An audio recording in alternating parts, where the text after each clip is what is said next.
Object-oriented programming consists of 6 main features: class, object, data abstraction, data encapsulation, inheritance, polymorphism. So these 6 are the main features of object-oriented language. So class and object are the basic building blocks of OOPS. Any programming language which inherits these 6 properties is also called as object-oriented programming language. So we learn about class. What is meant by class? A class is a template or a blueprint or a design for an object. So a class can consist of collection of objects.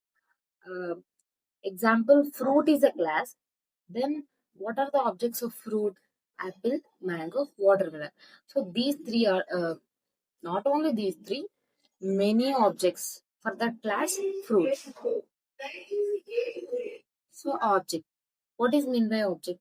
Object is an instance of a class. A class can consist of n number of objects. An object is a physical entity. And the object can store its state in the form of attributes and its behavior in the form of methods.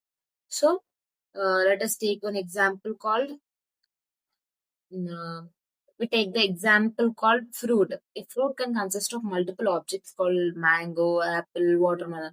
These mango, apple, watermelon can consist of different behaviors, different attributes, likewise. So, data abstraction.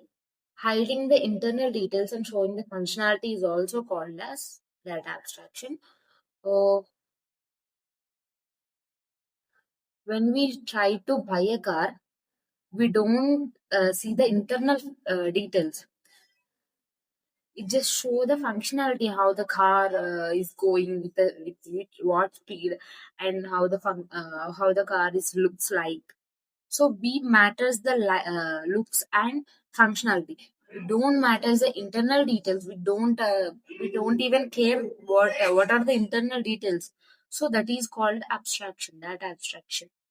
So data encapsulation, finding up wrapping up data and object into a single unit means. Um, do you ever see this capsule? A capsule consists of two different medicines, uh, but in a single unit. Likewise, encapsulation means data and object are binding together into a single unit is called encapsulation. And inheritance. What is meant by inheritance?